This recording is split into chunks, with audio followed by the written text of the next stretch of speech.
Hello friends, welcome to my channel. मेरा नाम है अंकुश शर्मा और आज मैं आप लोगों को कराने जा रहा हूँ यूपी बोर्ड क्लास 12 हिंदी के 50 बहुत ही मोस्ट इम्पोर्टेंट बहुविकल्पी प्रश्न। ये प्रश्न मैंने वो लिए हैं जो कोई ना कोई साल परीक्षा में पूछे गए हैं। चलिए आइए करते हैं इन प्रश्नों को। नई कविता युग की रचना है यामा, प्रलय, खुशबू के शिलालेख, पुनर्वा। जैसा कि हम लोग जानते हैं कि जो नई कविता की रचना है वो है पुनर्वा, तो यहाँ पे ऑप्शन नंबर ग हमारा सही हो जाएगा। चलिए दूसरा क्वेश्चन देखते हैं।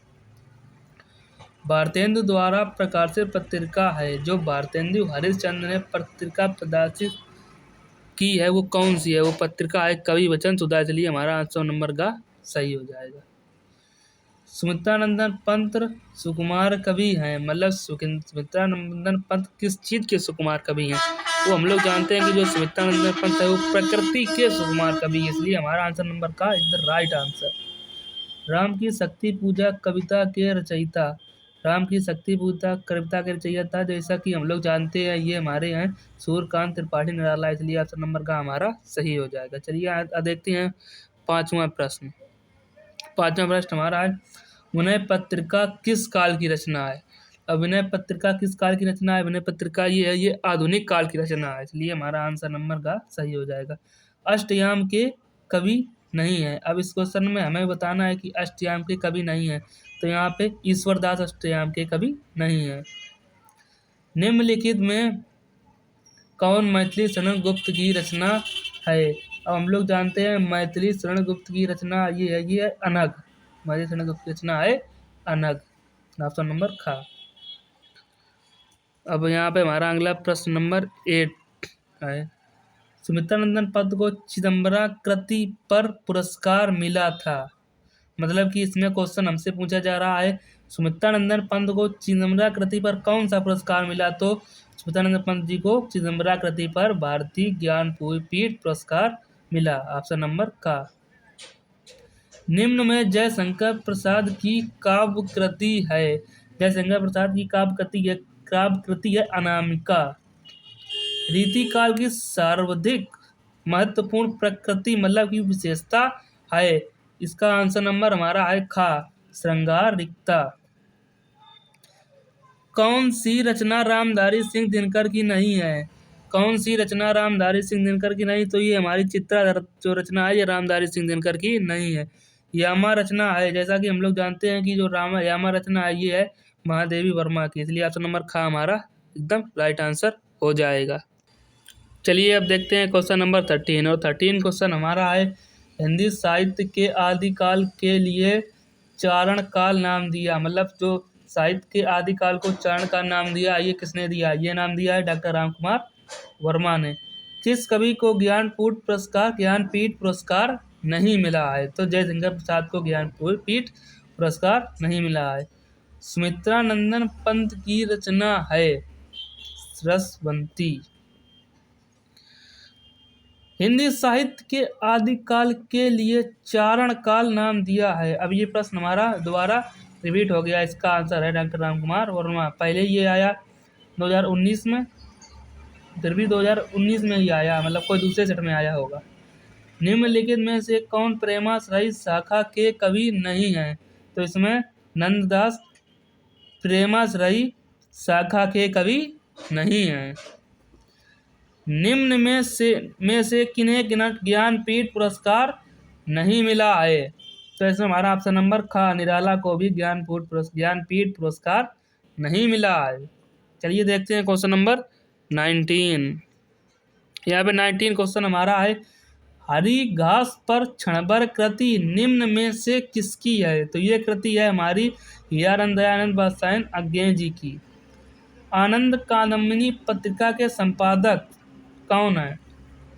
और यहाँ पर आनंद कादम्बिनी पत्रिका के संपादक हमारे हैं बद्री नारायण चौधरी प्रेमगंज, तो ये ऑप्शन नंबर का सही हो जाएगा। निम्नलिखित में से प्रयोगवादी कवि हैं, इनमें से जैसा कि हम लोगों को पता है कि जो प्रयोगवादी कवि हैं वो हमारे अज्ञे जी हैं। छायावादी काल का निर्धारण कीजिए। मतलब कि जो छायावादी काल है ये किस समय से किस समय से था इसका नंबर गा है सन 1919 से लेकर 1938 तक। तो ऑप्शन नंबर का हमारा राइट आंसर हो जाएगा। प्रगतिवाद का मुख्य आधार, मतलब कि जो प्रगतिवाद है उसका मुख्य अंग आधार क्या है? तो इसका आंसर हमारा साम्यवाद। इसका आंसर हमारा है साम्यवाद। कीर्ति लता के रचनाकार हैं। अब यहाँ पे हमसे पूछा गया है जो कीर्ति लता रचना है इसके रचनाकार कौन है? तो इसके रचनाकार हमारे हैं विद्यापति। तो ऑप्शन नंबर गा इज द राइट आंसर। हरियोध जी की कृति है अयोध्या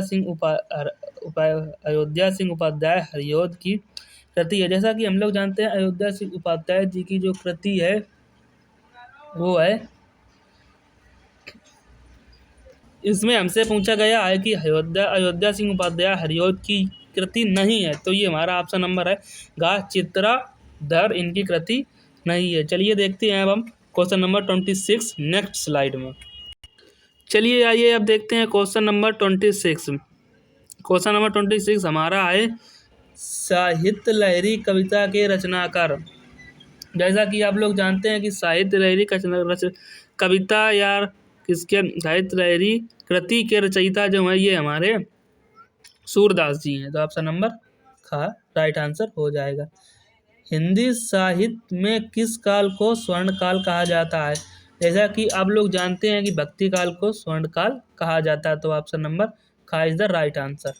इनमें से किस समय सीमा को द्विवेदी युग के नाम से जाना जाता है? तो ये ऑप्शन नंबर, इनमें से किस समय सीमा को द्विवेदी युग के नाम से जाना जाता है? तो जैसा कि हम लोग जानते हैं कि इनमें से द्विवेदी युग के काल सीमा के नाम से जाना जाता तो है कि 1900 से लेकर 1922 तक। तो इसका ऑप्शन नंबर गा हमारा करेक्ट आंसर हो जाएगा। तो ये है गा नंबर।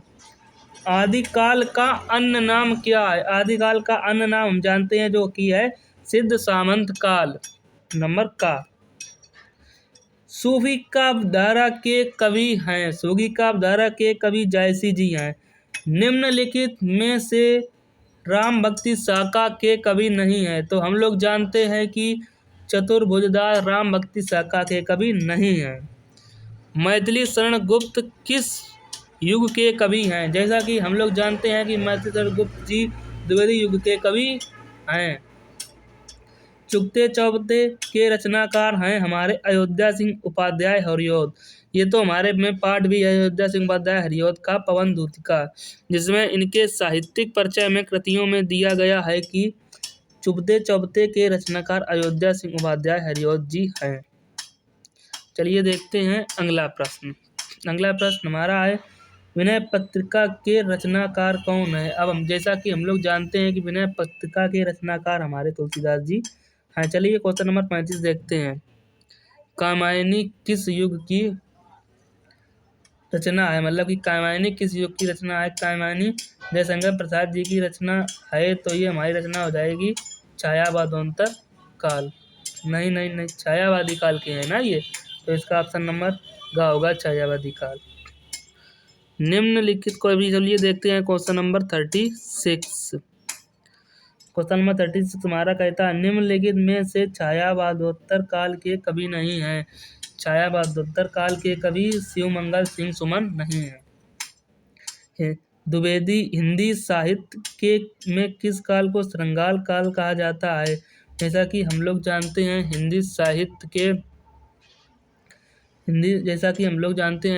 साहित्य के रीतिकाल को श्रृंगार काल कहा जाता है। तो ये हमारा राइट आंसर गा नंबर राइट आंसर 37 का हो जाएगा। चलिए अब क्वेश्चन नंबर 38 देखते हैं। मोहन राकेश रचनाकार हैं, मतलब कि यहाँ मोहन राकेश किस युग के रचनाकार हैं? यहाँ पे हमारा ऑप्शन नंबर गा सही हो जाएगा। मोहन राकेश शुक्लोत्तर युग के रचनाकार हैं। चलिए क्वेश्चन नंबर 39 देखते हैं। खुम्माण रासों के रचयिता कौन है? खुम्माण रासों के रचयिता हैं हमारे दलपति विजय जी। अग्रदास किस काव्यधारा के कवि हैं? अग्रदास पूछा गया है कि किस काव्यधारा के कवि हैं। तो अग्रदास हमारे राम काव्यधारा के कवि हैं। चलिए अब देखते हैं क्वेश्चन नंबर 41। क्वेश्चन नंबर 41 हमारा है रसिक प्रिया मतलब रचना है, मतलब कि रसिक प्रिया किसकी रचना है? तो रसिक प्रिया हमारी केशव दास की रचना है। तो 41 का खा नंबर राइट आंसर हो जाएगा। चलिए अब देखते हैं क्वेश्चन नंबर 42। क्वेश्चन नंबर 42 हमारा क्या कहता है, कविता में 4 चांद लगाने वाली शक्ति है। 42 इसका मतलब है व्यंजना। कविता में 4 चांद लगाने वाली जो शक्ति है वो व्यंजना है। पपीहों की वह पीन पुकार किसकी पंक्ति है। पपीहों की वह पीन पुकार पंक्ति हमारे सुमित्रानंद पंत जी की है। रस मंजरी के रचनाकार कौन हैं, मतलब रस मंजरी के रचनाकार हैं, ये हमारे रस मंजरी के रचनाकार हैं नंद दास। निम्नलिखित में से कौन सी रचना महाकाव्य नहीं है। अब यहाँ पर हमसे पूछा गया है कि निम्नलिखित में से कौन सी रचना महाकाव्य नहीं, तो हम लोग जानते हैं कि जो रश्मि रथ है ये महाकाव्य नहीं है। चलिए क्वेश्चन नंबर 46 देखते हैं। क्वेश्चन नंबर 46 हमारा कहता है, जयशंकर प्रसाद के काव्य की सिद्धा अवस्था है, मतलब कि जयशंकर प्रसाद किसके कारण सिद्ध हो गए, मतलब कि उनकी सिद्धावस्था का मतलब यही है। तो 46 का हमारा उत्तर हो जाएगा कामायनी। हारे को हरिनाम काव्य ग्रंथ के रचनाकार हैं, तो इसके रचनाकार हमारे यही हैं रामधारी सिंह दिनकर जी। चलिए अब देखते हैं क्वेश्चन नंबर 42। अज्ञे जी की रचना है अथवा अज्ञे का काव्य संकलन है, मतलब अज्ञे की रचना या अज्ञे का काव्य संकलन हमारा है हरी घास पर क्षण भर। तो क्वेश्चन नंबर 48 का खा नंबर। चलिए देखते हैं क्वेश्चन नंबर 49। छायावादोंतर काल के कवि हैं, यहाँ से हमसे पूछा गया छायावादोंतर काल के कवि हैं, तो छायावादोंतर काल के कवि हमारे सच्चिदानंद हीरानंद वात्स्यायन अज्ञे जी हैं। तो ऑप्शन नंबर ग। निम्न में से किन्हें ज्ञानपीठ पुरस्कार नहीं मिला है, ये काफी इंपॉर्टेंट प्रश्न है। इनमें से ज्ञानपीठ पुरस्कार जयशंकर प्रसाद जी को नहीं मिला है। इसको आप 2023 के बोर्ड एग्जाम में देख सकते हैं। चलिए ये हमारे 50 मोस्ट इम्पॉर्टेंट क्वेश्चन जो थे वो मैंने करा दिया है। और भी क्वेश्चंस को करने के लिए हमारे चैनल से जुड़े रहें। अगर वीडियो अच्छा लगा हो तो लाइक करें, अगर वीडियो इंफॉर्मेटिव लगी हो तो ये लाइक करें, अगर आपको लगता है कि इस चैनल से आपको कुछ मिल सकता है तो इस चैनल को सब्सक्राइब करें। और अगर आप अपने चाहते हैं कि आपके ज़्यादा से ज़्यादा मित्र इस वीडियो से लाभ प्राप्त करें तो इसको ज़्यादा से ज़्यादा शेयर करिए। Thank you very much. Thank you, take care, goodbye. सुरक्षित रहिए, सुखी रहिए और पढ़ते रहिए, क्योंकि हमको बोर्ड एग्जाम पढ़ना है। हिंदी में 100 में 100 अंक ला के दिखाना है। हिंदी में 100 में 100 अंक लाना है। और भी बाकी सब्जेक्ट में भी मैं कोशिश कर रहा हूँ वीडियो डालने के लिए, उसमें भी मैं मोस्ट इम्पॉर्टेंट प्रश्न और कॉन्सेप्ट की वीडियो डालता हूँ, आप उनको भी देख सकते हैं। Thank you. चलिए अब हम वीडियो को समाप्त करता हूँ। Thank you, good bye.